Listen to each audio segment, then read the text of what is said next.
Bona tarda, benvinguts i benvingudes a la presentació del llibre de la doctora Núria Roure sota el títol de Por fin duermo, el método definitivo para un buen descanso. Aprofitant que avui és el Dia Mundial del Son, 18 de març, tenim l'oportunitat de comptar amb ella com a ponent, ja que és experta del son acreditada per la Societat Europea del Son. A més, és psicòloga general sanitària, doctorada per la Universitat de Lleida i docent universitària realitzant el seminari El somni i els seus trastorns a la Universitat de Lleida. Compta amb més de 15 anys d'experiència en el diagnòstic de les patologies del son i els seus tractaments. I, actualment, dirigeix la seva marca personal a través de la seva pàgina web, ajudant a les persones a dormir i a descansar millor a la nit. No obstant això, també comptem amb el doctor Antonio Alcántara, qui s'encarregarà de moderar i dirigir l'entrevista. Ell és llicenciat en Psicologia, especialista en Psicologia Clínica i doctor en Psicologia. Treballa com a psicòleg consultor als hospitals universitaris Arnau de Vilanova i Santa Maria de Lleida. A més, també ocupa el càrrec de vocal de la Junta Rectora de la Delegació Territorial de Lleida del COP. Us informem que gravarem aquesta sessió. Per aquest motiu estan desactivats tant els micròfons com les càmeres de les persones que esteu connectades. Durant l'entrevista ens podeu formular els vostres dubtes, qüestions i comentaris a través del xat i nosaltres li farem arribar a l'Antonio Alcántara. Per últim, comentar-vos que la sessió acabarà aproximadament a 7:15. Doncs, si us sembla, iniciem l'activitat. Doctora Núria, doctor Antonio, com vulgueu, moltes gràcies. Bueno, pues reiterarme en el agradecimiento, en este caso pues a la doctora Roure, de querer presentar, permitir, ¿no? También que el colegio participe en esta buena nueva, porque un libro siempre es algo muy bienvenido. Y participar, ¿no? Que el colegio también sea eco o megáfono, ¿no? de todos estos eventos que podamos hacer. Y especialmente pues, los que si son en el territorio de Lérida, este territorio interior de Cataluña, pues también tiene su extra. Y publicado, pues, además con muy buena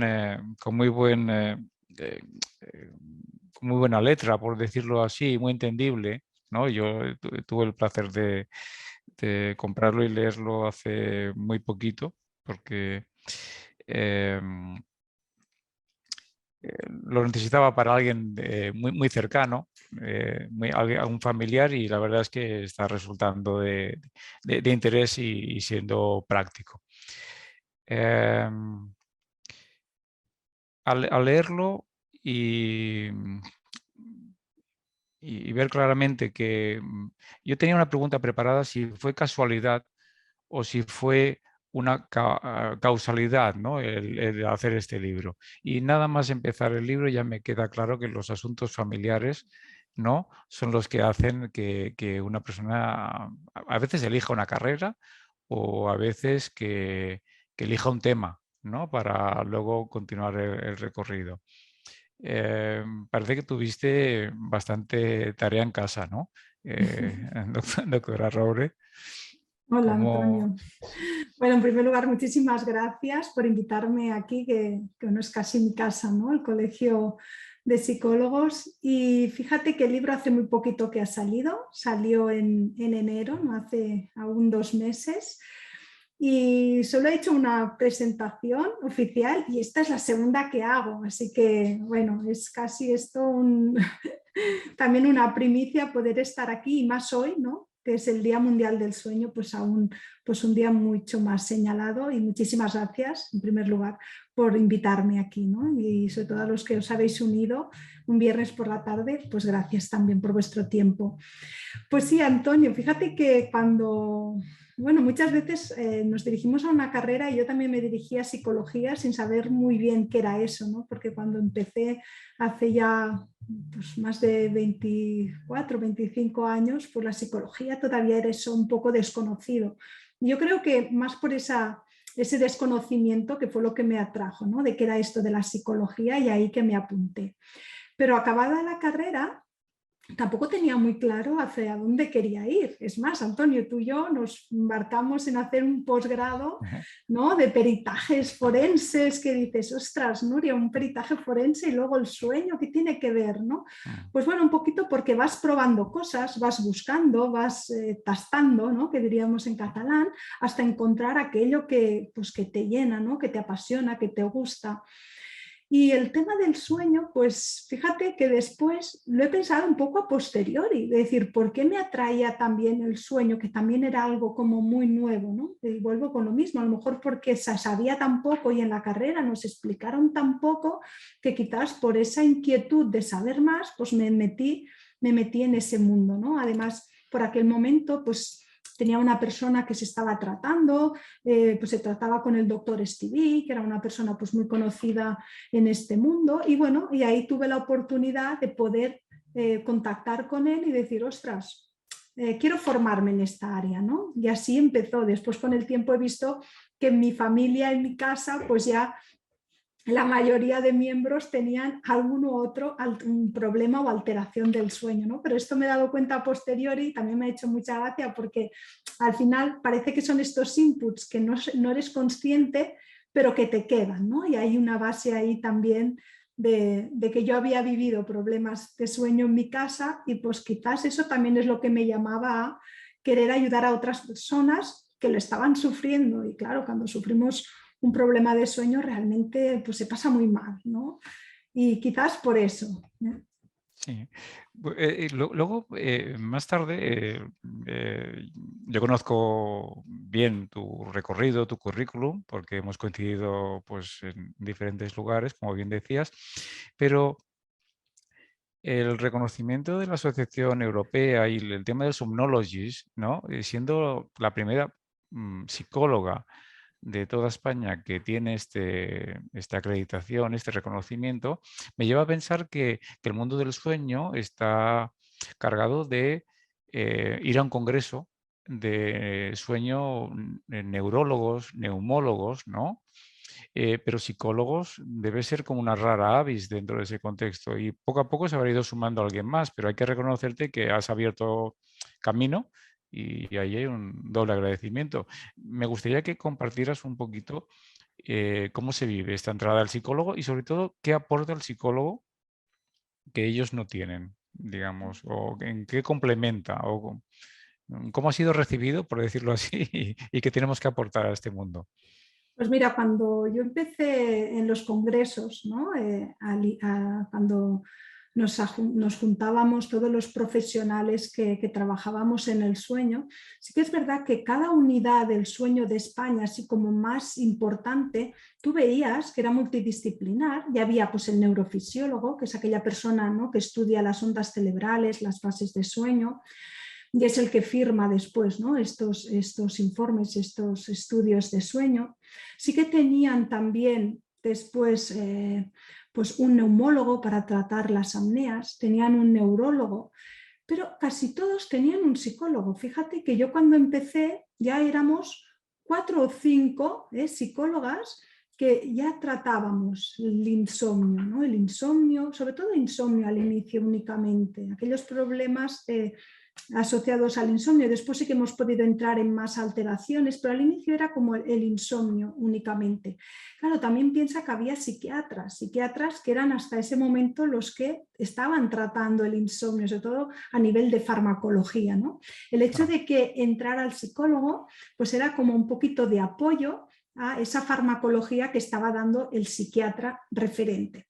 Pero yo me acuerdo que al inicio pues sí que éramos 4 o 5, éramos poquitos, pero a medida, ¿no? que se ha ido viendo ese trabajo que puede hacer el psicólogo dentro de la unidad de sueño, ya no solo en el tratamiento, que ahora ya es de primera elección hacer el tratamiento no farmacológico, hablamos del tratamiento cognitivo-conductual para el insomnio, básicamente, es la primera elección. Y después tratamos, si no podemos, con fármacos, ya lo dejamos como segunda. Claro, en ese momento yo empecé muy pronto, era de los primeros psicólogos, pero había otros psicólogos, por ejemplo, el que me enseñó, ¿no? El doctor Segarra, que aún está en la clínica del sueño Stevie, llevaba pues 3 o 4 años antes. Pero ¿qué pasó? Pasó que con el tiempo se abrió lo que era la acreditación de clínicas y después de personas acreditadas en lo que es la especialidad de sueño. A nivel europeo, porque aquí en España todavía no había nada. Aquí en España solo había la acreditación para médicos. No habían abierto ni se pensaba abrir para psicólogos. Cuando yo me entero que en esta primera que se hace, en la europea, empiezan a acreditar personas y además de todos los conocimientos, es decir, no hace falta que seas médico, podías ser psicólogo, pues digo, pues yo esto me interesa porque al menos tengo una acreditación que aquí en España no puedo tener. Aún hoy día no se tiene, no la dan la acreditación a psicólogos. Únicamente están dando médicos y técnicos, creo, y psicólogos todavía aún no. Entonces, bueno, no fue el primer año. ¿Por qué? Porque en los primeros años, como se abría, ¿no?, por primera vez, se dejó a aquellas personas que tenían 10 años de experiencia y que pasaran un examen. Además, tenías que tener como una carta de reconocimiento, de acreditación, de que habías cumplido 10 años con una experiencia previa y luego ir a hacer un examen en el congreso que se hace anualmente. El primer año me pareció un poco, te digo así, un poco agosarán, ¿no? De decir, ostras, presentarme ahí con todos los capos, claro que nadie tenía esta acreditación y era que como los primeros eran los tops. Digo, ¿dónde vas a ir tú, Piedrafilla, ¿no? El primer año no, pero el segundo pensé, oye, yo lo lanzo y si no ya me dirán, porque justo tenía entonces 10 años, 11, no mucho más, y sí, yo tiro la solicitud.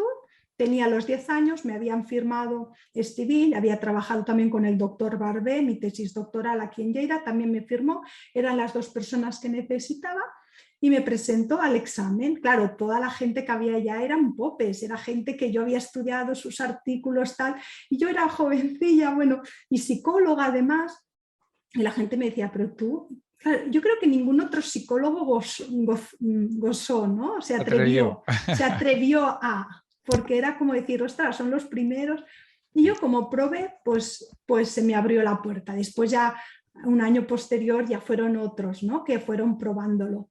Pero eso también, a veces, yo tuve una lección de vida, que a veces no probamos las cosas por los propios miedos que nos generamos nosotros, ¿no? Y allí yo pensé, bueno, no, ya lo tengo, voy a probar. Y realmente después aprobé el examen y tuve esta acreditación que dices, ostras, realmente es la primera psicóloga española que lo tiene, aunque había algunos que habían estado más años que yo, ¿no? Incluso profesores míos, pero no se presentaron. Bueno, no se atrevieron. No se atrevieron, exacto. Claro. La verdad es que es interesante y bueno, yo creo que es estimulante para otras personas, ¿no? Como diciendo, si nadie te ha dicho que no, por lo menos prueba, ¿no? Como a ver qué pasa. Pues luego tengo muchas preguntas. Yo me he ido articulando preguntas al leer el libro y otras que tengo fuera de lo que es el libro, ¿no? También ir introduciendo alguna pregunta, si alguno de los asistentes pues en directo pues quiere dejarlas ahí, pues si viene sobre el tema las iré introduciendo en la entrevista, en la charla que tengamos, ¿eh? Me gustaría llamarlo como charla compartida, porque me encuentro más cómodo así. La primera pregunta es muy clara sobre el libro, ¿no? Tenemos aquí un libro y la pregunta es si posaste en la portada de este libro.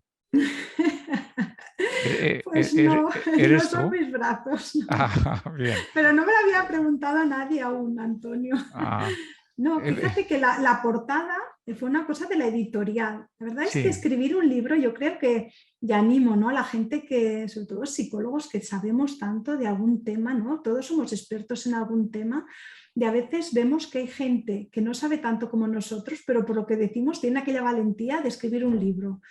Y yo creo que escribir un libro es una cosa que se tiene que vivir, ¿no?, por lo que se aprende. Yo un día me contactó un chico, me llama, yo sí que es verdad que a redes sociales estaba muy activa últimamente, tenía bastantes seguidores, y me llama un chico de una editorial y me dice, oye, estamos buscando a alguien que quiera hacer un libro sobre sueño y como veo que estás muy activa y eres muy experta en este tema y tal, y yo ya hacía tiempo que me rondaba y pensé, mira, quizás sea la manera, ¿no?, de decidirme ya, porque siempre lo dejaba para cuando tenga tiempo, para después, pero bueno, nunca tienes tiempo. Y pensé, bueno, es la manera de que así pues lo voy a hacer, ¿no?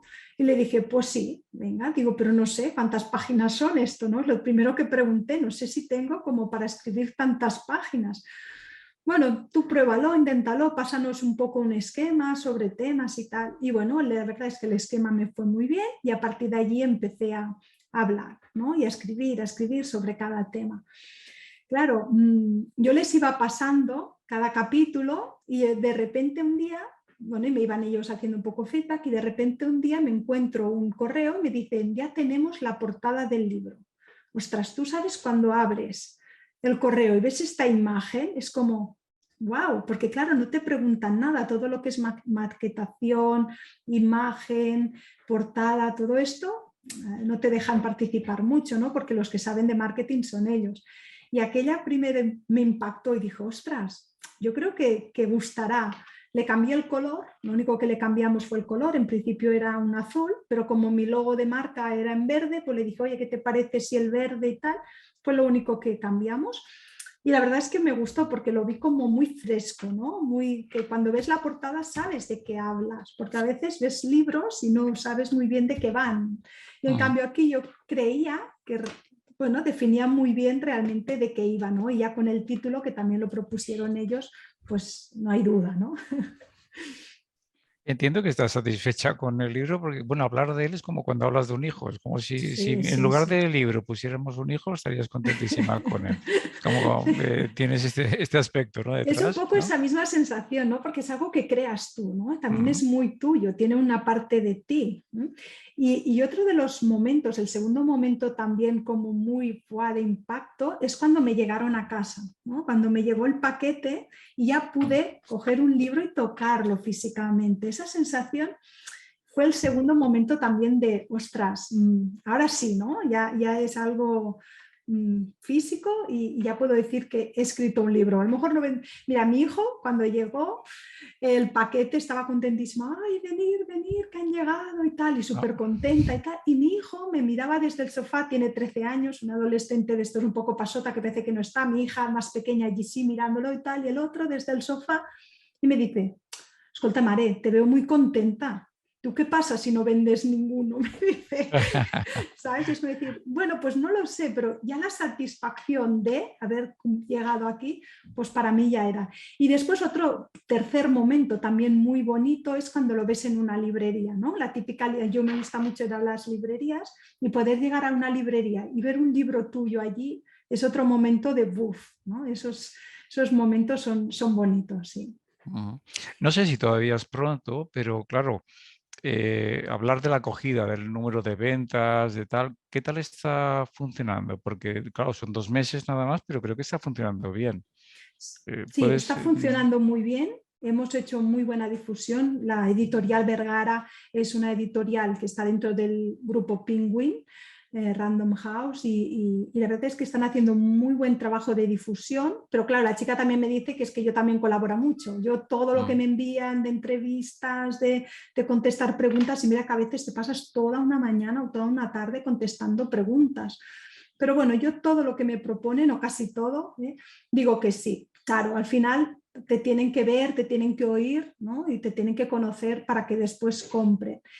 Llevamos 2 meses, fue la salida el 20 de enero y hace una semana me dijeron que ya íbamos por otra segunda edición, que no es como es una reimpresión, ¿no? Porque y esto de las ediciones es que si no cambias mucho el contenido, solo es una reimpresión, pero es lo que se llama segunda edición, ¿no? Y ahora ya estamos en una segunda edición que ayer me comentaba pues el editor que también ya están todos los de la segunda edición también en puntos de venta. O sea que súper bien, la verdad es Muy que en bien, tan poco tiempo estoy muy contenta. muy bien. Claro, entiendo que cuando estás eh, construyéndolo, ¿no? Eh, no sé si te daba por pensar en alguna persona tipo, ¿a quién iba dirigido? ¿Pensabas quién iba a cogerlo, este libro, ¿no? ¿Pensabas en alguien en concreto? Digamos, era un hombre, una mujer de mediana edad, alguien con bolsas en los ojos, que no podía dormir. No Sí, sé, sí, ¿existe eso sí. o no? ¿O escribes para ti? No lo sé, ¿cómo lo hiciste? No, Antonio, mira, esto que preguntas es muy buena pregunta porque realmente tú te tienes que poner un poco, ¿no?, en el papel del lector, porque no es lo mismo haber hablado de insomnio para a lo mejor unos psicólogos, ¿no?, que supiera que este libro tiene que ir a psicólogos, hubiera utilizado otro vocabulario, otro lenguaje, otra forma de comunicar, que no a la gente que realmente pues, ha ido el libro, ¿no?, que era una persona pues de mediana edad, porque claro, la gente joven problemas de sueño pueden tener, pero no son tan conscientes, no son aquellas personas a las que quieres llegar, pero además que fuera un libro que pudiera ser muy entendible, que fuera dirigido a población general y también en un formato autoayuda. ¿Qué quiere decir un formato autoayuda? Que con el con el solo hecho de tener el libro y siguiendo los pasos que hay en el libro puedan mejorar su sueño, que no sea necesario una ayuda externa. ¿Qué quiere decir eso? Que tenía que darles un poco de teoría, ¿no?, de sobre qué es el sueño, qué pasa cuando no se duerme bien y tal, y luego empezar a tratar cómo pueden mejorar su sueño, cosas muy prácticas y sobre todo, y esto es un feedback que me han hecho llegar muchas personas, que es un lenguaje como muy básico, ¿no?, muy entendible, todo que sin palabrotas, dice, sin palabrotas técnicas, ¿no?, porque a veces sí que nos pasa que caemos en el error y era la dificultad que yo tenía de decir, tampoco quiero hablar en un tono como muy básico, ¿no?, porque parece que luego no sepas, no tienes suficiente autoridad, pero si te pasas de autoridad y de hablar de temas como muy técnicos, también la gente a la página 4 ya te deja de leer, ¿no? Claro. Entonces tenía que jugar un poquito con esto. Y creo que lo he conseguido, sobre todo por el hecho de que mucha gente acaba leyendo el libro, no se duerme, ¿eh? No lo dejan, que han conseguido llegar al final y que me dicen sobre todo esto, Nuria, es que es entendible, es que hablas con un lenguaje que es muy fácil de entender y que se puede ir practicando y aplicando todo de manera pues muy sencilla, muy ameno, ¿no? La verdad, luego tenía otra pregunta sobre libros, sobre escritor, ¿no? Escritora en este caso, ¿no? Y a veces he escuchado a algunos que decían que el mejor libro es el primero, otros dicen que el mejor libro es el siguiente. No sé si estás pensando en otro o estás pensando en publicarlo en otros idiomas también, si te lo ha propuesto la editorial, si existe esta idea, ¿no? O ampliarlo, ¿no? Dirigido quizás no sé, hacia el mundo de la empresa, para que trabajen mejor y rindan más los profesionales, hacia el estudiante, no sé, diferentes nichos de mercado, que podríamos decirlo ahí, ¿no? ¿Le has dado una vuelta a todo esto? ¿O te han Sí, sí, sugerido sí. algo? Mira, sí que le he dado vuelta porque realmente estas áreas que comentas son áreas que también, ¿no?, podrían tener su propio libro porque son muy interesantes. Pero es como que aún no he absorbido bien ¿no? Y quiero acabar de exprimirlo bien. Hay un momento que cuando las ventas ya vayan bajando, ¿no?, ya haya como un degotech, que vayan siendo poquitas ventas, en ese momento sí que es cuando te plantean de decir, venga, pues ahora quizás toca el siguiente. Pero como estamos en el nivel de venta que se va manteniendo bastante bien, de momento no me lo he planteado, pero sí que tengo en la mente de escribir más, no va a ser el último, eso sí. Sobre todo por lo que he vivido, por lo que me aporta, ¿no? Y después por lo que ves que puedes ayudar a las personas, acabas llegando a muchísima gente, o sea, la gente de Sudamérica. Esta mañana de Melilla me estaba contestando una señora, el hecho también de poderlo tener en formato ebook, ¿no?, que puede llegar pues a Sudamérica, ¿no?, todo lo que es la comunidad hispanohablante, claro, te abre muchísimas puertas, y ver que te llegan mensajes de personas desde tan lejos diciendo, lleva mucho tiempo durmiendo mal, qué bien, me está ayudando mucho tu libro, bueno, es que esto te llena, esto te vale más que cualquier otra cosa, ¿no? Sí, es el famoso salario emocional, ¿no? Que de alguna Exacto. manera te nutre, ¿no? Eh, Luego quería pasar también a otra, bueno, algo que tú también has nombrado en la primera parte, o has señalado, que decías, la primera opción es no utilizar fármacos, ¿no? Pero parece ser que entiendo que es en esos contextos especializados, ¿no? Pero muchas veces una persona va, no puede dormir y acude a primaria y se lleva pues un hipnótico, un benzo, ¿no? Un relajante muscular o otro. eh, Va a costar bastante que el sueño, digamos, entre en los programas de atención a primaria. O sea, digamos, el caballo de batalla o la entrada debería ser por ahí, de que no se trate tanto con medicamentos para luego no tener que pelear también con esos efectos, ¿no? Porque entiendo que los especialistas en sueño muchas veces tenéis que trabajar con la iatrogenia, ¿no? Con todo lo que ha generado el tratamiento, ¿no? Lo que pretendía ser una cura y acabó siendo casi una enfermedad, ¿no? Sí, en esto tienes muchísima razón y es algo que, bueno, yo creo que nos va a costar mucho. También es verdad que tengo que bueno, tirar una lanza a favor de los médicos de primaria, porque a ver, en 7 minutos, pobres, poca cosa más pueden hacer, ¿no? Y los psicólogos lo sabemos bien, que cuando nos llega una persona con problemas psicológicos o con problemas de insomnio, son pacientes que cuestan mucho de tratar, ya nos cuestan a nosotros a veces que tenemos una hora de consulta, claro, imagínate en 7 minutos qué pueden hacer. Yo creo que ellos ya intentan dar pautas, pero claro, cuando tienes una persona allí que te viene, ¿no? Y casi te insiste en dame algo, porque es que lo paso fatal, es que realmente cuando una persona no puede dormir por la noche, se pasa muy mal. Esto de que alguien inventó de las noches en blanco, se equivocó. Yo siempre digo que son noches en negro, Muy porque bien. la noche es muy negra, la noche es muy tétrica, los pensamientos que vienen son muy negativos. Realmente se lo pasan tan mal que es normal también que se tiren, ¿no? A algo que me das una pastilla, dame lo que sea, pero dame algo que me funcione ya porque no puedo pasar otra noche así. Claro, pero dame la pastilla. Seguramente también tiene que ver con nuestro modelo, ¿no? Que alguien acude al médico para que le medique, ¿no? El médico y medicar parece que va de la mano. De la mano. Y entonces, si ha salido con un consejo en lugar de salir con una medicación, parece que no le ha querido dar algo, ¿no? Y a lo mejor le dio un consejo. Pero Claro, ese dar pero sí, es como que dame lo que sea, ¿no? A lo mejor me das una infusión, si esa infusión me ayuda, pero claro, la infusión no ayuda, lo que ayuda a lo mejor un hipnótico, ¿no? Y sabemos que todo lo que es el tratamiento no farmacológico del insomnio también es un proceso lento, ¿no? La terapia es lenta, lo sabemos los psicólogos. Claro, podemos trabajarlo en ciertos momentos, por ejemplo, yo no digo que haya personas que anímicamente estén muy mal, que en un primer momento necesiten de esa medicación para que luego nosotros los psicólogos los podamos ayudar mejor.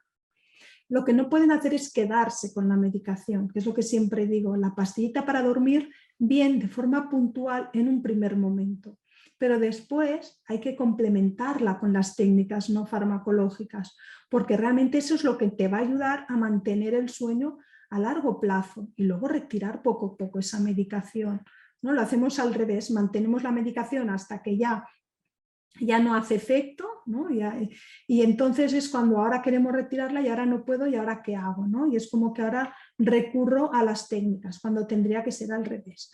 Yo espero que ahora con 7 minutos puedan recetar mi libro, ¿no? Es como, sí, en es 7 una minutos pueden prescripción. recetar mi libro y así también al menos ayudarles un poco, ¿no? Eso es una broma aparte, pero sí que es verdad que entiendo que en 7 minutos poca cosa se puede hacer también. Sí, me gustó mucho el apartado que hablas de los 4 pilares, ¿no? El dormir, el comer, el ejercicio físico y la mente sana, ¿no? Como que estas 4 tienen que ir a la par, ¿no? Y sobre todo, bueno, yo creo que una institución, una unidad, por ejemplo, de sueño, casi que debería tener un especialista de cada una de estas partes, ¿no? Y no olvidarnos de ninguna de ellas. Luego, por tu experiencia, seguramente, no sé en qué proporción está, ¿no? Pero el número de esto del tema de género, hombres y mujeres, a lo mejor, ¿cómo está? ¿Es 7 y 3? Entiendo que por problemas No sé, quizás Depende un poquito de... hormonales o no sé, pero ¿cómo está? ¿Hay más mujeres que hombres? ¿Es al revés? ¿Grupos de edades? ¿Qué os encontráis en las unidades de sueño? Mira, fíjate, depende también de la patología en sí, ¿no? Cuando hablamos de alteración del sueño, trastorno del sueño, lo que más nos viene es el insomnio, que quizás es donde hay el mayor volumen, ¿no? Pero después también hay otras alteraciones del sueño, como puede ser la apnea del sueño, ¿no? El ronquido, las paradas que se hacen por la noche. Aquí hay otras patologías y dependiendo de la patología, sí que vemos más, que es más de un perfil de hombre o de mujer, ¿no? Por ejemplo, el insomnio sí que es más prevalente en mujeres, sobre todo en mujeres que llegan a la menopausia, que es ese momento en que esa pérdida hormonal, sobre todo de los estrógenos que nos protegen sobre ciertas patologías, como es la de la apnea del sueño, también hace que aumente más toda esa prevalencia. Entonces, en cuanto a insomnio, hay más en mujeres que en hombres, pero por ejemplo en apnea del sueño la prevalencia es mucho mayor en hombres, pero cuando las mujeres llegamos a la menopausia es casi que se iguala, aunque antes había bastante diferencia, si es un 7-3 más o menos, cuando llegamos a la menopausia acabamos siendo 6-4. También es verdad que las mujeres en el insomnio somos como más rápidas, llegamos antes a consulta, consultamos antes que los hombres. Y con las apneas lo hacemos al revés, nos cuesta muchísimo y cuando llegan a consulta ya llegan muy apuradas, son aquellas que dices, chica, estás mucho más severo que muchos hombres, ¿no? porque llegan un poco más tarde. Cada vez veo más hombres insomnes a consulta, muchos más. Antes quizás al hombre le costaba asumir que tenía problemas para dormir porque era un trastorno que también está muy asociado, ¿no? a la ansiedad, a problemas quizás de no saber gestionar muy bien las emociones, sobre todo ahora lo veo más en los hombres que llegan a consulta, hombres que les cuesta mucho expresar emociones, hombres de mediana edad o ya casi alrededor de los 60 y que, claro, cuando eran pequeños esto de que el hombre expresara emociones era, pues no se llevaba, ¿no? Entonces acaban reprimiendo mucho todos sus sentimientos y esto al final les acaba pasando factura, sobre todo a nivel emocional y a nivel sueño. Cada vez estos llegan más a consulta, pero sí que es verdad que el gran volumen son mujeres insomnes, sobre todo mujeres alrededor de la menopausia.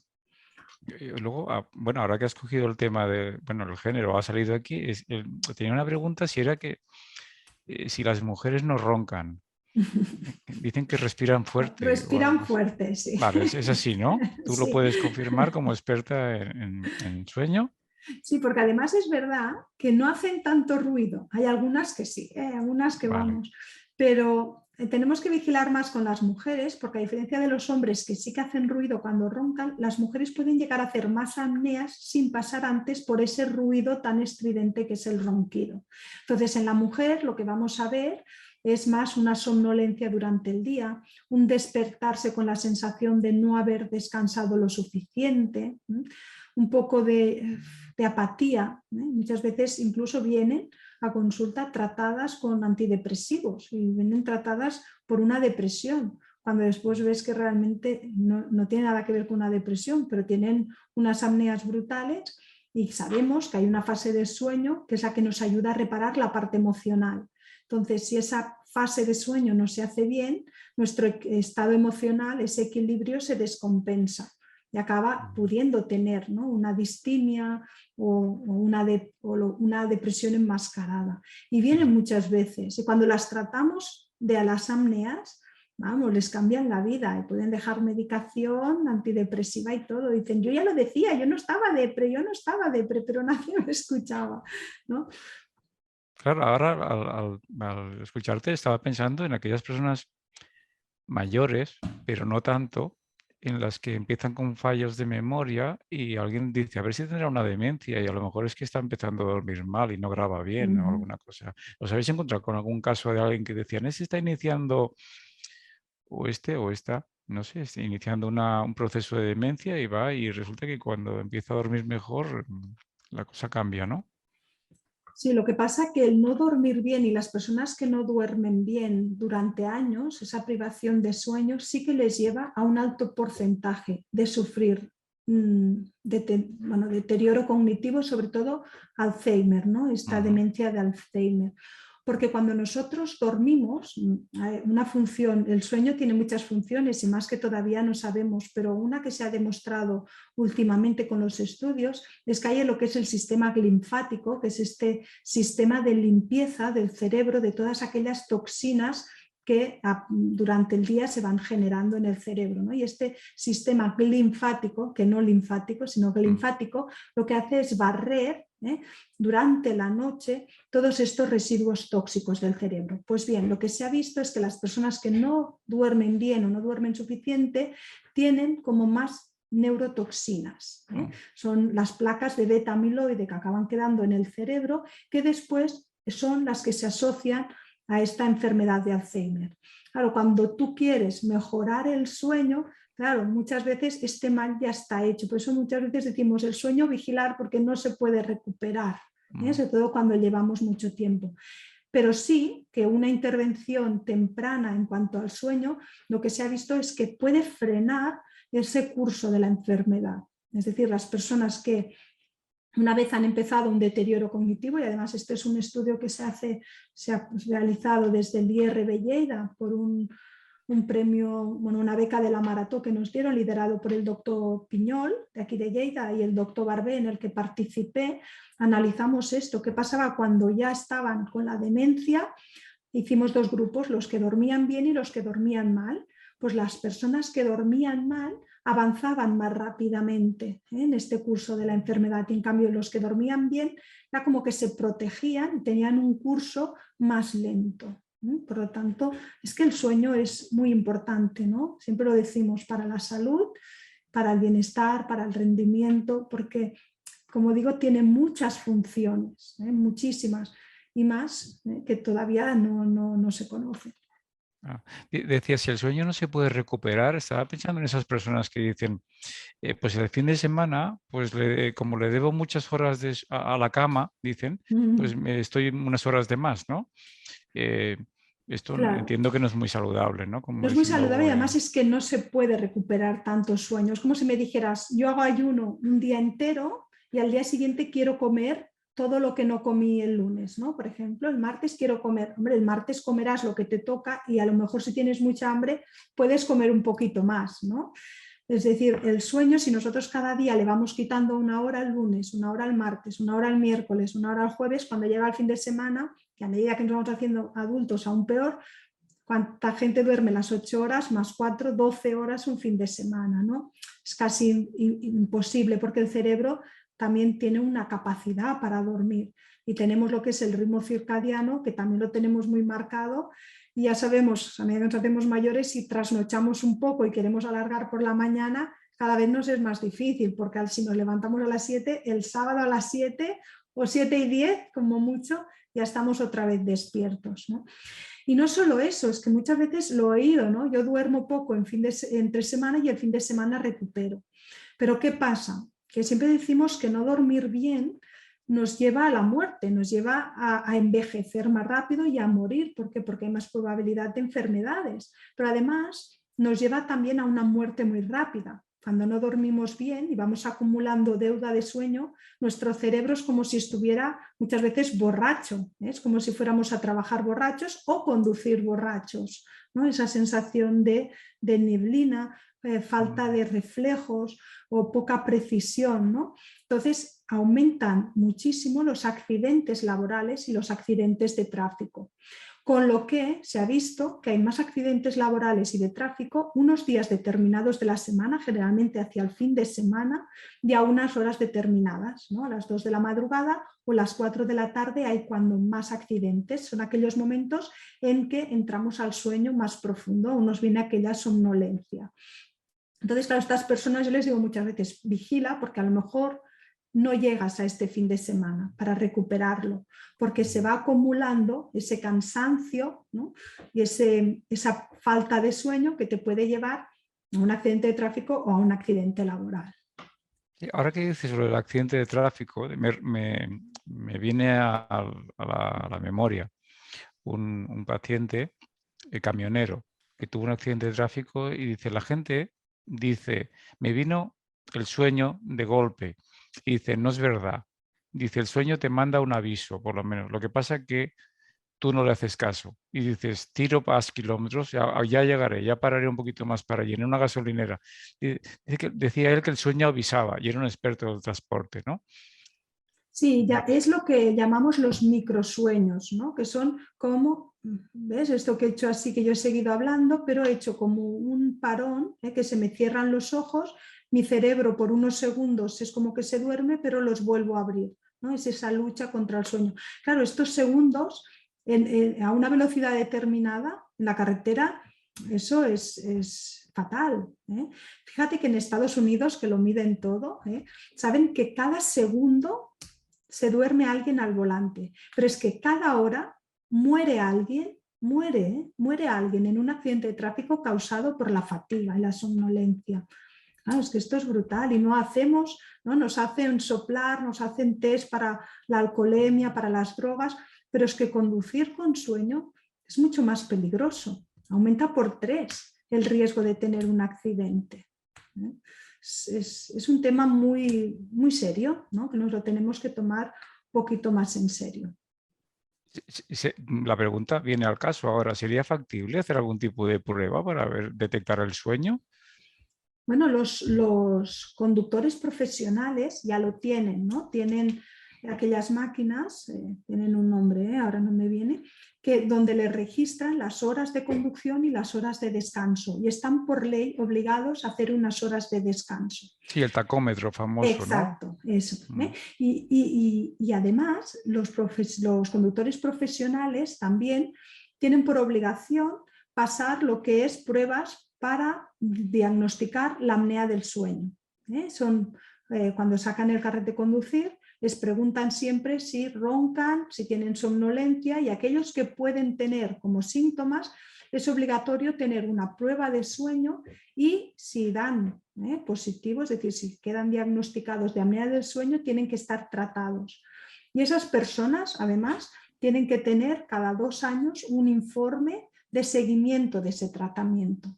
O sea que esta es una legislación europea que la verdad es que ayuda sobre todo a aquellas personas que tienen pues, a su cargo son camiones y de autocares también, que ya es una gran parte de población que se le está mirando. Más allá de esto, a las personas de a pie costará un poquito más de llegar. Ahora, ahora cuando estabas comentando el profesional del camión muchas veces, ¿no? Del autobús, personas que transportan materias peligrosas, me venía a la mente porque tengo una mente que siempre se va con imágenes, ¿no? El tipo, ¿no? Muchas veces pues, personas que van acumulando sobrepeso. Yo últimamente, en los últimos años, sabes que trabajo en el campo de trastornos de la conducta alimentaria, y especialmente en la obesidad y más especialmente en el tema de la obesidad mórbida. Muchos pacientes de los que tenemos son choferes sedentarios y con turnos inadecuados, y me llamó mucho la atención también ligándolo todo, ¿no? Tenemos un peligro que sería para la persona, que es el sobrepeso, en este caso, o llegar a la obesidad, con esta obesidad muy central puesta en el vientre. Y luego el tema de los horarios nocturnos. Me ha impactado cuando he leído el apartado ese que decías de que cada 15 años, para una persona que tenga ese tipo de turnos en los que hace mañana, tardes y noches de formas alternas, le estaba quitando un tercio, le anticipaba 5 años su esperanza de vida, ¿no? O sea, eran unas cifras que eran para para pensárselo, ¿no? Porque esos turnos podríamos decir que son criminales casi, ¿no? De alguna manera. Claro, porque es que al final está el cerebro durmiendo en un momento que no está preparado para dormir. Entonces, esa reparación, ¿no?, que tiene que hacer el cerebro y el cuerpo cuando duerme no se lleva a cabo al 100%. Por lo tanto, esto es como si tuviéramos goteras en casa, ¿no? Que se empieza a filtrar el agua, no sabes, pero al final, si lleva mucho tiempo, el agua está por todos los rincones, hasta que sale por algún agujero. Pero cuando te das cuenta ya está ahí, ¿no? Entonces, el no dormir bien o no dormir suficiente se ha relacionado con múltiples patologías. Aumenta, sobre todo, por ejemplo, aumenta por 5 el riesgo cardiovascular de sufrir un ictus, de sufrir un accidente, un ataque al corazón, pero también se ha relacionado, como decíamos antes, con un aumento de la demencia, pero también con un aumento por 5 de trastorno mental, por 5. También el sistema inmunológico, el sistema reproductivo en las mujeres, cuando hay problemas de infertilidad, lo primero que se debería mirar es el sueño, cómo están descansando. O en los hombres a nivel de la impotencia está muy relacionada también con el sueño y el descanso, porque al final el sueño repara todo el cuerpo y repara la mente. Cuando esta reparación no existe, siempre hay algún sistema, algún órgano, algunas células que acaban fallando. La verdad es que bueno, me llamó la atención. Y bueno, te lo dije también para que vieras que me lo había leído. Decir, era... Muy bien, muy bien. Muy bien. Pues luego, el tema de las empresas, ¿no? También aparecía de alguna manera el tema del rendimiento. Si es rentable contratar a un experto en sueño para que dé charlas en una empresa y que las personas luego puedan rendir tanto física como intelectualmente mejor. ¿Alguien te ha hecho alguna propuesta? Sí, estamos trabajando en esto y ahora ya estamos haciendo programas para sobre todo trabajar a nivel de, primero, directivos, porque los líderes, los directivos que están dirigiendo equipos es muy importante porque se ha visto, y esto es un estudio de McKinsey, de la consultora, eso no sabía los nombres, de la consultoría de McKinsey, en que se ha visto que las 4 capacidades máximas que se relacionan con un buen liderazgo están relacionadas con el sueño y con el descanso, la solución de problemas, ¿no? La creatividad, la empatía con el equipo. Son capacidades que están totalmente vinculadas a una parte del cerebro, ¿no? Que se restaura en una fase concreta que es la fase REM, ¿no? Esta fase REM, que es esa fase, digamos que hay como dos fases, ¿no? Cuando dormimos, la fase REM y la fase no REM. Para simplificarlo un poco, digamos que la fase no REM restaura la parte física, lo que decíamos, los órganos, los sistemas, las células, y la fase REM repara la parte más cognitiva, la concentración, la atención, la creatividad, la innovación, la resolución de problemas, la empatía, pero también la parte emocional, saber gestionar bien nuestras emociones, ese equilibrio, ¿no? Entre la parte más primitiva del cerebro y la más frontal, ¿no? Que se va estirando, pues lo que se ve es que cuando no se duerme bien se rompe, hay como un descontrol de impulsos también. Entonces esto lo trabaja más la fase REM. Esta fase REM sobre todo se desarrolla hacia el final de la noche. ¿Sí? Digamos que evolutivamente estamos programados primero para reparar la parte física, porque es la más primitiva y la más necesaria en nuestro día a día, y como hemos evolucionado más tarde hacia el raciocinio, es lo que reparamos en una segunda mitad de la noche. Claro, ¿qué pasa? Que muchos ejecutivos, muchos líderes, ¿no? Con 5 horas tengo suficiente, porque además eso es que soy más productivo, ¿no? Soy más trabajador, no pierdo tanto el tiempo durmiendo. Duermen pocas horas, acaban perdiendo estas últimas horas de sueño, que precisamente lo que les vamos a decir a las empresas son las más importantes para tu rendimiento cognitivo, ¿no? Porque sabemos que hay el rendimiento físico, yo hablo de atletas, ¿no? Que son los atletas deportistas de élite, pero luego están los atletas cognitivos, que son estos empresarios, emprendedores o personas líderes que trabajan con el conocimiento, con la mente, con las personas. Y a diferencia de los deportistas de élite, que hacen una carrera o dos y luego descansan hasta la próxima, estas personas no descansan nunca, ¿no? Porque es un trabajo detrás de otro, una maratón detrás de otra. Entonces hay que vigilar, y sobre todo garantizar que duerman bien para poder, sobre todo, dar al día siguiente lo mejor de ellos, las capacidades al 100%, porque si no es como decir, estás trabajando a la mitad. ¿sí? Si descansaras bien, imagínate cómo podrías optimizar aún más, ¿no?, tu rendimiento y tus capacidades, que no dudamos que las tienen, ¿eh? Y muchas. Sí, sí. También me hizo gracia el pasaje aquel que decías, pues que algunas empresas conocen muy bien en las negociaciones, ¿no?, de cómo sacar ventaja e ir bien dormido y que el otro vaya mal dormido, en el sentido de que si es alguien que viene de otro país o colocar la hora y tal. Seguro que acumulas alguna anécdota de todo esto. Pero es que la verdad es que son muy pillos, ¿eh? Conocen Claro. bastante bien la mente estos negociadores. Bueno, cuando se juega mucho dinero, nosotros, porque muchas veces en nuestras negociaciones no nos jugamos tanto, pero cuando se juegan tantos millones, ¿no?, de dólares, al final lo tienen que mirar todo.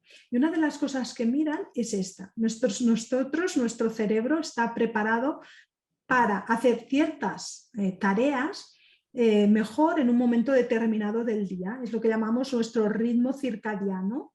Hay unas horas que estamos más preparados para hacer cosas físicas, hay otras que estamos más preparados para hacer la parte más cognitiva, hay otro momento que nuestro cuerpo está preparado para descansar, ¿no? Después de comer, por ejemplo, sabemos que tenemos un bajón ahí de conciencia, porque hay como un segundo sueño.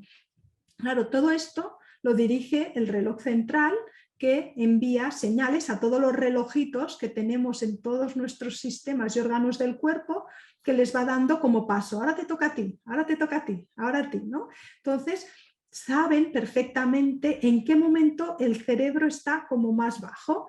Claro, si nosotros el cerebro lo tenemos en modo somnolencia durante la noche, pero cuando nos vamos a trabajar o a Estados Unidos o nos vamos, por ejemplo, a Asia, pues en el momento que allí son las 4, por ejemplo, aquí son las 2 de la madrugada, que es cuando nuestro cerebro está más down.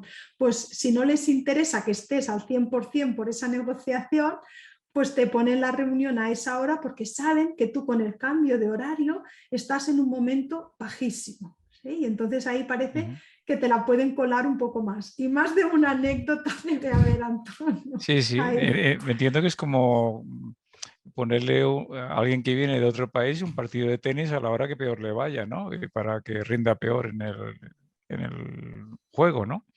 Debe ser algo así, unos estrategas.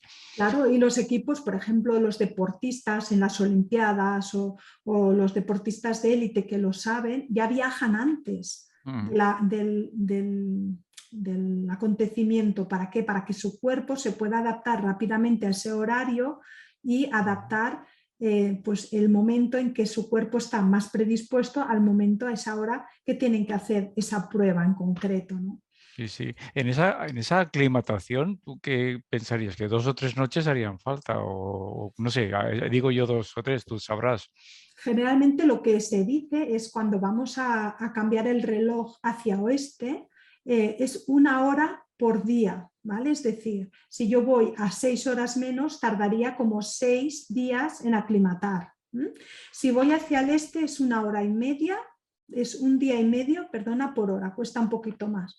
Claro, es verdad que ahora que tenemos la melatonina, ¿no?, que es este crono regulador que nos ayuda a regular el cerebro, este reloj interno del cerebro, no cuesta tanto, nos ayuda un poquito más. Les ayudamos con estas pautas, con la melatonina, la cronoterapia, para que el tiempo que tarden en aclimatarse al destino pues sea menos. Muy bien. Luego, no sé cómo vamos de horario, llevamos casi 1 hora y si va entrando alguna pregunta la iré poniendo, pero si Creo no que hay aparecen... alguna, sí, Antonio, creo que ¿Sí? había alguna que me ha saltado por allí. Yo no las vi. Solamente, bueno, vi una nota de Eva Trade con la que me había jugado algo. Y luego, ¿viste alguna? No tengo acceso a ello desde ¿Al aquí. chat? ¿No lo puedes ver desde el chat? A ver, un momentito. Sí, está el chat, pero no. ¿Rosa? Ah, vale, porque a lo mejor me las hacen directamente a mí, ¿Te ¿puede ha ser? parecido Sí, alguna? Vale, vale. Pues si quieres contestar, aprovecharlo y contestar alguna de esas preguntas y luego si no, pues yo tengo alguna más. Ya sabes que... Vale, mira, digo, buenas tardes, disculpa el atrevimiento. para nada, no es atrevimiento. Aquí estamos para atrevernos, que ven que nos ha ido. ¿De qué manera puede trabajarse de manera práctica la higiene del sueño? Me he comprado tu libro y espero que me dé muchas herramientas. Trabajo en atención primaria como psicólogo referente de bienestar emocional. ¿De qué manera práctica puede trabajarse la higiene de sueño? Claro, fíjate, la higiene del sueño no deja de ser también unas normas básicas que nosotros damos para gestionar, digamos, el entorno para que sea lo más adaptado posible para que nosotros podamos dormir y descansar mejor. Claro, de pautas de higiene del sueño, todas, las básicas, que son unas 7 o 8 pautas, están en el libro. Pero al final es, por ejemplo, no sé si quieres que hablemos alguna en concreto de esta higiene del sueño, no sé si te refieres en alguna en concreto, ¿no? Pero por ejemplo, una que siempre damos es mantener horarios regulares de sueño, ¿vale? Esa sería la primera, porque sabemos que en el reloj interno lo que les ayuda es tener orden, ¿no? Tener regularidad. Pues tener un horario regular sería una de las normas de higiene de sueño. Ir a la cama con sueño, no ir pronto, es decir, claro, la higiene del sueño al final ya son ejercicios prácticos a poner en práctica. No sé si te refieres a alguno en concreto que tú me digas, mira Nuria, ¿cómo lo aplicaría? ¿No? Porque tener horarios regulares, por ejemplo, la aplicación en sí es, como sabemos, ¿no?, que nosotros no podemos controlar el sueño, yo no puedo controlar que ahora me venga el sueño, ¿no? Alguien puede decir, quiero que ahora me venga el sueño y que el sueño le venga. No, es muy difícil. Y es más, el sueño cuanto más lo buscamos, menos aparece. El sueño lo que quiere es que no pensemos en él, ¿no? Pero cuando empezamos a dormir mal, como nos obsesionamos un poco, estamos tan pendientes del sueño que no viene.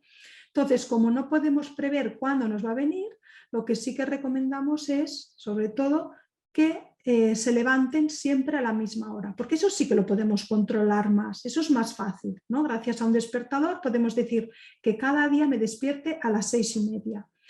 ¿Qué hace eso? Que si yo cada día me despierto a la misma hora, como mi cerebro tarda unas 16 horas aproximadamente a hacer que el sueño me venga, pues cuando yo ya tenga esta capacidad de sueño, más o menos me vendrá a la misma hora, porque lo he empezado a fabricar a la misma hora. ¿Sí? Para conseguir estos horarios regulares, si nos despertamos a la misma hora, es más fácil que el sueño me venga a la misma hora. Eso sería una de las prácticas que trabajamos en higiene de sueño. Pero en el libro están todas. Es decir, es un libro que para los psicólogos que tenéis pacientes, ¿no?, en consulta, pues, con ansiedad, depresión, fobias, dificultad de gestión y que no duermen bien, y dices, ostras, ahora no sé cómo manejar este insomnio y tal, es que el libro tiene todas las pautas. Tú le recomiendas el libro y estará agradecido toda la vida contigo, ese paciente, porque te dirá, ostras, me has podido ayudar en el sueño, porque con el libro ya puede cambiar, ya puede empezar a implementar, ¿no? Igual que vosotros, si os leéis el libro, las pautas básicas están allí, porque además están los ejercicios, cómo se tiene que hacer, cómo calculamos la ventana de sueño, ¿sí? Cómo hacemos un buen diario de sueño, cómo analizamos las causas del mal dormir. Es un libro que si vosotros también lo vais aplicando, vuestros pacientes, podéis ayudarles mucho. No sé si... ¿Más creo preguntas? que no hay ninguna... A ver. Ah, no, dice, lo haré. Gracias. Gracias, Iván. Suerte que no sé si no es médico, ¿no? Psicólogo de atención primaria. ¿Ves cómo hay que hablar bien siempre? Porque sí, Antonio... sí. Yo me los quiero mucho a los de primaria. No, muy bien. Es verdad que es que en primaria yo creo que al final son los que pueden hacer un muy buen trabajo, ¿no? Porque el paciente es al que llega primero. Va muy perdido, no sabe dónde ir y al final el primero que recibe, ¿no?, este paciente con todas esas inquietudes es el de primaria y allí puede ayudarle mucho, ¿vale? Hemos hablado del médico que quizás en 7 minutos no sé el psicólogo de primaria cuánto tiempo tiene por visita, no sé, si a lo mejor tú a ver si nos puedes contestar cuánto, Iván, tenéis para visitarlo, ¿no? Pero haciendo 3 o 4 sesiones de terapia cognitivo-conductual para el insomnio les podéis ayudar mucho. Que después no podéis más, pues después siempre se puede derivar, ¿no?, al especialista, pero como un primer plan de choque, a veces con estas 3, 4 pautas les podéis ayudar bastante. Antes que no que le den medicación o una medicación para un tiempo muy cortito y vosotros empezar ya con esta terapia. No sé si te pueden dar la voz, creo que no, ¿no? Por lo que ha dicho Eva. No, seguramente, por lo que he entendido, es psicólogo comunitario emocional, estos psicólogos que han integrado el ICS con el Máster General Sanitario en los últimos meses. Entonces, normalmente tiene actividades grupales para hacer con pacientes y probablemente esté pensando en implementar algún tipo de taller con pautas sobre higiene para la dice que población. sí. Por ahí va, ¿no? Oye, pues en el grupal, yo no hago grupal porque me cuesta mucho coger a los pacientes y meterlos en grupos. Psicoeducativo, seguramente, ¿no? Desprescripción de benzos. Desprescripción. Iván, si lo pones dedicado, que lo puedan leer todos, así te seguimos todos, ¿vale? El grupal funciona muy bien. La terapia cognitivo-conductual para el insomnio en grupal funciona muy bien, sobre todo por el apoyo que también se generan entre ellos mismos en el grupo. O sea que, ostras, es muy buena cosa. Y para retirar los fármacos, ideal. Ideal. Porque el problema de los fármacos es que hay una parte muy de placebo, ¿no? De placebo hasta cierto punto, porque yo sé que tengo una pastilla que si me la tomo me ayuda a dormir, es que eso me relaja. No es que sea placebo, es que realmente me ha relajado, ¿sí? Porque sé que eso me va a ayudar. Cuando les damos esas técnicas, esas herramientas, les decimos qué hacer cuando se despiertan en mitad de la noche, cuando les decimos qué hacer para hacer una parada de pensamiento, a qué hora es la mejor hora para acostarse, cuál es la mejor hora para levantarse, eso también le da seguridad. Entonces tienen ya esa capacidad de decir, bueno, empieza a retirar medicación porque ahora tienes unas estrategias que si a mitad de la noche te despiertas o una noche te cuesta dormir, sabes qué hacer. Y eso también le da seguridad y eso también le relaja, también le da esa calma y esa paz, ¿no? O sea que es muy importante transmitirle esto también a los pacientes. La pastilla te da seguridad, pero es que yo te voy a dar estrategias que también te la van a dar. Está muy bien, ¿no? Que tenga la sensación de que cambia un tratamiento por otro, ¿no? Y claro. que no se queda en el aire. Claro, el aire siempre es la angustia. Claro, es que el problema es cuando le dice el médico, bueno, pues ahora ya no te la tomes. ¡Ah! Claro, es que si no tenía ansiedad ya se la ha generado, ¿no? El decir, ostras, ¿qué voy a hacer si, ¿no? Ya no dormiré? Ya está, ya estamos con esa frase de no dormiré y al final, pues ¿qué pasa cuando pensamos que no dormiré?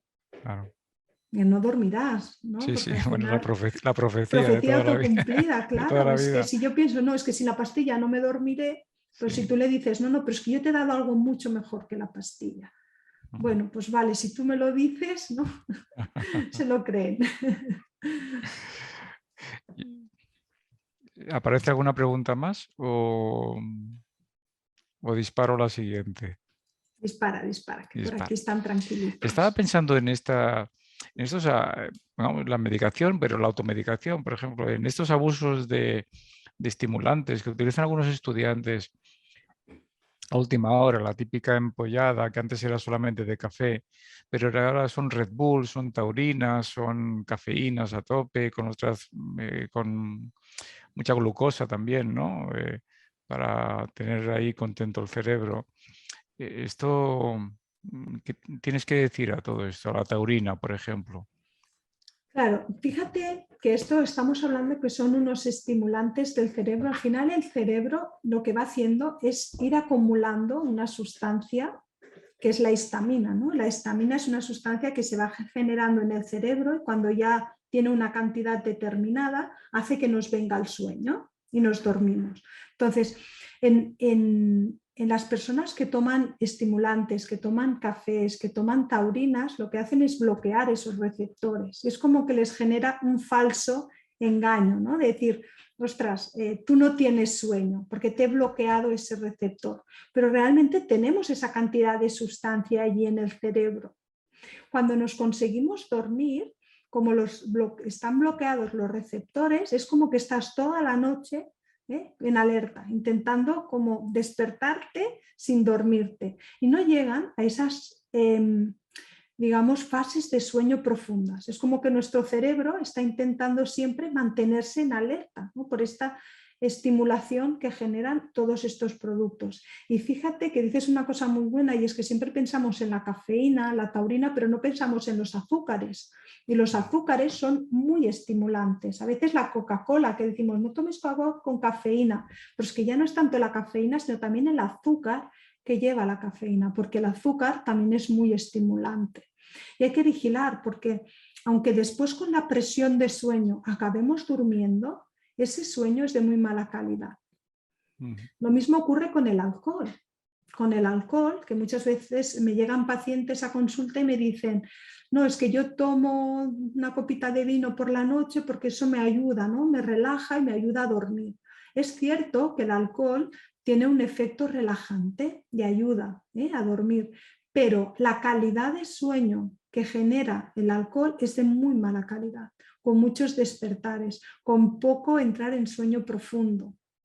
Y entonces es mejor, ¿no?, que decir pautas para iniciar bien el sueño, que no necesites el alcohol para empezar, pero cuando conseguirás dormir tendrás un sueño de mejor calidad. Luego, hablas en el libro de... hay una nota sobre la menopausia en la mujer, tal, y la lactancia. Me ha parecido también muy interesante, ¿no? Esa posibilidad de poder tener sueño, pues dando pecho pues cada 3 horas, ¿no? Y suerte tengas de que tengas un compañero al lado que, bueno, pues que no esté roncando a pierna suelta, que también te puede generar envidia. Y hablas de la envidia y la gratitud, ¿no? Como diciendo, gracias que este puede dormir y tal. Sí. Esto me ha parecido interesante también, ¿eh? Pero eso yo cuesta pensaba... mucho, pero realmente cuando se lo comento a mis pacientes me dicen, Nuria, ¿tú qué es decir? La rabia que me da, porque al lado de un insomnio siempre hay uno que duerme a pierna suelta. Yo le digo, tú tienes que mirarlo y además de decir qué rabia me da, tú agradece, porque esa emoción positiva genera allí también unos neurotransmisores allí positivos, que eso seguramente te ayudará a dormir. Y cuando vuelven me dicen, ostras, Nuria, pues lo probé y la verdad es que me fue bien. Qué bueno. Y yo pensaba incluso la mujer embarazada duerme diferente. Y su sueño cambia según el trimestre de embarazo en el que está. Por ejemplo, en el primer trimestre del embarazo lo que hay es una hipersomnia, hay un aumento de la somnolencia, duermen más horas. En el segundo es cuando más o menos están bien, se mantienen entre una alerta y un sueño más o menos correcto, y hacia el tercer trimestre lo que aparece ya es como un insomnio, ¿no? Que yo digo es un insomnio que ya empieza a acostumbrar al cerebro de lo que le va a venir, ¿no? Vale. Y ese insomnio, pues bueno, es mucho también por todos los nervios, ¿no?, de la llegada del bebé, también lo que nos cuesta encontrar la posición con la tripa, la postura, sobre todo a medida que se va acercando ya el día del parto. Y después todos los cambios hormonales que también están influenciando durante el embarazo, que también están alterando pues toda esta alteración del sueño, sobre todo en el último trimestre, ¿no? Luego, no sé cómo vamos de tiempo, podríamos ir casi cerrando. Te hago la última pregunta y por si aparece alguien más que quiera preguntar y vamos cerrando para no cansar bueno, por darnos un margen de 1 hora y media y que pueda ser soportable. Y es el tema del confinamiento, esto que ha pasado, esto que, bueno, que estamos acabando, por decirlo así, o que tenemos toda la sensación o que queremos que ocurra, que es el tema del post-COVID, ¿no? Lo que nos va a venir a partir de ahora. ¿Qué nos vamos a encontrar? Sobre todo de malos hábitos. No sé, me imagino personas que han salido poco de casa, que se han acostumbrado pues, a hacer teletrabajo, que han hecho de su casa, pues, bueno, que salen menos a la calle o que no sé, hay más aplicaciones tipo ordenadores o ¿qué les recomendarías? Porque a lo mejor los horarios también se han estropeado, por decirlo así, bastante, ¿no? Eso de, si puedo trabajar en el ordenador cuando yo quiera y hacer teletrabajo o rendir en el momento que mejor yo vea. Quizás algunos se han dado cuenta que rinden mejor unas horas que otras cuando se les ha dejado trabajar a cualquier hora del día, ¿no? Y Exacto, no sí, sí, imponerles un sí. horario. Que ha habido muchas cosas que se han descubierto. ¿Qué hemos descubierto en estos 2 años? Pues mira, dos cosas que no sé si te gustarán mucho. La A ver, primera es en cuanto a la farmacología que hablábamos antes, ¿no? En los últimos, si nos ponemos en los últimos 8 años, del 2010 al 2018, habíamos aumentado un 10% el aumento de la toma de ansiolíticos y hipnóticos para el sueño, para el dormir. En 8 años, un 10% aproximadamente. Pues bien, en estos 2 últimos años de pandemia ya hemos aumentado un 10% más. Es decir, hemos multiplicado por 4 el ritmo que veníamos. O sea, hemos hecho un abuso total de ansiolíticos e hipnóticos para el sueño, ¿vale? También es verdad que aquí se han mezclado mucho toda la parte de la alteración emocional, que va muy vinculada al sueño. Pensar que en un 90% de los pacientes con alteración emocional tienen síntomas de insomnio en algún momento. Estamos hablando del 90%. Ese es un dato que ya es bastante alarmante. Y luego de los 2 estudios que se han hecho durante la pandemia en población española para ver cómo estaba la alteración del sueño, en uno ha salido que un 51%, el otro un 58%, estamos hablando de la mitad de la población, un poco más, manifestaron que tenían un sueño insatisfactorio, ¿vale? Es decir, que no estaban satisfechos con su sueño y su descanso.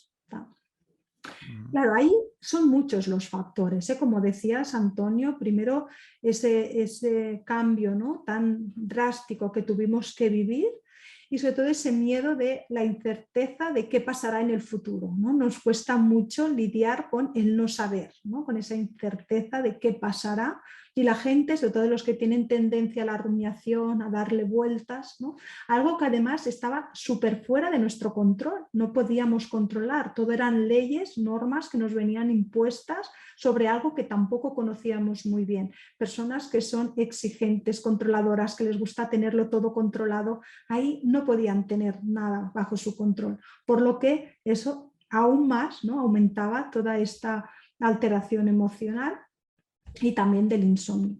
Otra cosa importante, el hecho de mantenernos dentro de las casas.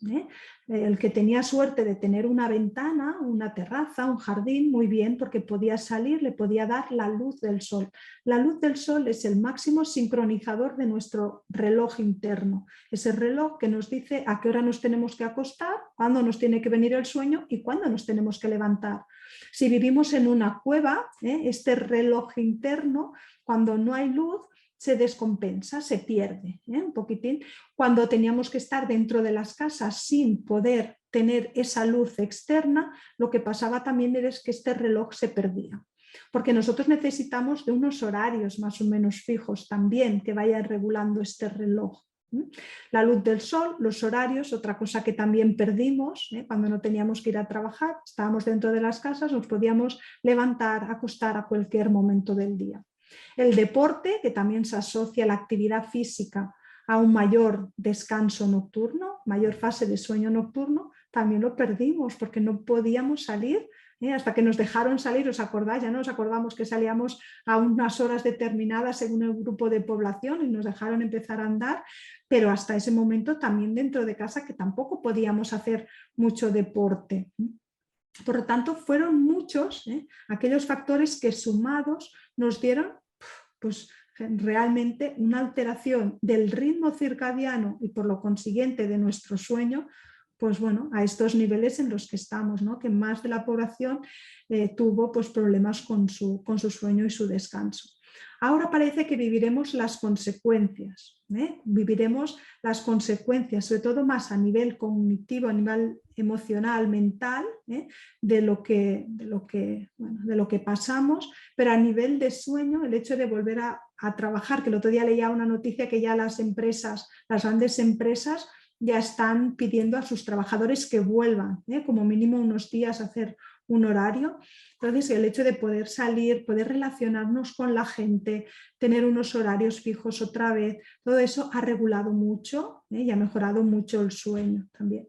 Y una cosa positiva, como decías, era que la gente también ha podido trabajar según su cronotipo. Hablábamos de alondras o búhos, aquellas personas que tienen más tendencia, capacidad para trabajar, concentrarse con más facilidad por la mañana, y hay otras que en cambio están más activas y más capacidad de concentración por la noche.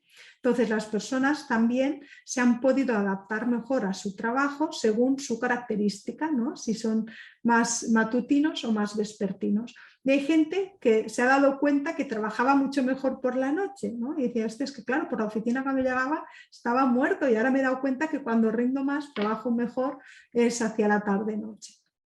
Interesante, muy interesante. Hay una pregunta más. Ha llegado una pregunta más de Pilar Retortillo que dice, ¿cómo pueden actuar algunos fármacos? Y en este caso ponen los ejemplos los antihistamínicos, ¿no? En el sueño. ¿De qué manera lo alteran o lo modulan de alguna manera? Claro, fíjate, los antihistamínicos, y aquí tenemos la más famosa, la dormidina, ¿no? La dormidina. Claro, los antihistamínicos van muy bien porque se venden sin receta, porque los antihistamínicos se pueden comprar sin receta. Cualquier hipnótico, cualquier ansiolítico, una benzo, necesita receta. Claro, la dormidina fue muy bien porque cualquiera podía ir a la farmacia y comprarla. Claro, los antihistamínicos sabemos que es un fármaco que es sobre todo para las alergias. Lo que pasa que como efecto secundario pues dan sueño, por eso a veces en los fármacos en la tele nos ponen no conducir mientras tome este medicamento, porque es un efecto secundario. Entonces ellos aprovechan esta farmacología que tiene quizás más aumentada este efecto secundario, no tanto para venderlo para la alergia, sino para el sueño. ¿Vale? Pero sí que es verdad que aunque da esta somnolencia, tiene una vida media un poco larga y la gente se levanta también, sobre todo la mayoría refieren levantarse con una sensación de resaca. Y los fármacos en general sí que rápidamente te ayudan a dormir, y esa sensación de me estoy mucho tiempo en cama despierta no la tienen porque la latencia es más corta y el guaso, que es el tiempo que pasan por la noche despiertos, también es más corto, pero la calidad de sueño, cuando nosotros miramos la estructura, el himnograma de sueño, está totalmente alterado. O sea que los fármacos es como que fabrican un sueño artificial y no pasa por las fases como si entrara en ondas, ¿no? Son fases como más planas, más largas, y eso no es calidad de sueño. Eso son horas de sueño, pero no son de calidad. Por eso hay que vigilar sobre todo la gente que las toma muy a largo plazo. Bien. No hay ninguna pregunta más. Iremos cerrando. Llevamos 1 hora y 20. Yo estoy comodísimo, La verdad es que al principio un poco más nervioso, pero luego ya me he quedado tranquilo, como es mi estado natural. Soy un hombre tranquilo, que dicen algunos. La última pregunta es,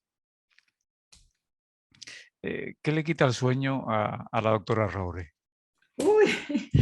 Pues la verdad es que muy pocas cosas, porque ahora sí que he tenido temporadas, y eso también, mira, me da pie a hablar de que hay temporadas en que cuando una persona está pasando una situación emocional, pues un trauma, una situación emocional grave, ¿no? Pues puede ser un duelo que hablábamos antes, una pérdida de un ser querido, una separación. Hay momentos en la vida que a nivel emocional pues eso nos afecta muchísimo. En esos momentos sufrir una alteración del sueño, no dormir bien, eso es normal. Tampoco medicalicemos eso. Eso también hay que tenerlo claro. El problema es cuando después de esta situación, cuando la situación ya ha pasado, aún vamos manteniendo ese mal dormir. Ahí sí que tenemos que tratarlo. ¿Por qué? Porque el estrés, la causa principal, aquella situación que generó el insomnio, ya no está, ya no hay una causa. Por eso a veces lo pregunto cuando llegan a consulta, ¿pero usted tiene algún problema? Porque claro, a veces, pues sí, se ha muerto mi marido y además de repente y tal, pues oye, usted está en un proceso de duelo, yo le puedo dar pautas de cómo esto no mantenerlo mucho en el tiempo, ¿no? pero no le voy a dar una medicación porque un duelo no es una patología, es algo que por suerte o por desgracia hay que pasar y hay que aceptar y el tiempo más o menos lo acaba curando, ¿no? Mejor o peor. Entonces yo sí que he tenido momentos en mi vida que han sido pues de estos de ole, pues que he dormido mal. Pero la verdad es que después he podido recuperar mi sueño y yo soy una persona muy dormidora, yo necesito bien 8 horas, pero también de las que a las 10:30, si puedo estar en la cama, ya lo saben mis hijos, cuando ya empiezo, venga, vaya, me dicen, vete tú porque eres tú la que tiene sueño. Yo digo, claro que tengo sueño porque después soy muy madrugadora, pero realmente duermo bien. Bueno, pues la verdad es que llega el momento del final. Yo he estado muy bien, he estado muy cómodo y repetiría en una charla como esta. Más que una entrevista, creo que es una charla compartida con otras personas que espero lo hayan disfrutado tanto como yo. Daría el paso pues, a Rosa, que tiene que hacer el cierre de una manera más institucional. Y nos emplazamos y ya nos veremos, que la herida es muy pequeña, ya Pues lo sí, pues sabemos. daros las gracias, sobre todo a ti, Antonio, que también me lo has hecho pasar muy bien, también me ha pasado volando, antes decíamos, no sé si que hablaremos 1 hora y media, Sí. pero vamos, hubiéramos podido hablar 1 hora más, he estado muy a gusto y bueno, nada, muchísimas gracias y si los profesionales que estáis aquí, que nos veis, necesitáis ayuda, consejo, lo que sea, pues que podéis contar conmigo. Muy bien. Pues, Rosa, Donem, doncs, per finalitzada la presentació del llibre i bueno, comentar als assistents que bueno, ara en uns minutets us farem arribar per correu electrònic un enllaç amb un qüestionari d'avaluació d'aquesta presentació i us agrairem que el pugueu complimentar i així la doctora Núria Roure tindrà el seu feedback directe per part de vosaltres. I bueno, moltíssimes gràcies tant a la doctora Núria Roure com al doctor Antonio Alcántara per les vostres intervencions i, òbviament, moltes gràcies a tots i a totes per la vostra assistència i el vostre interès en les activitats formatives del COP. I fins a la propera, que tant de bo sigui aviat.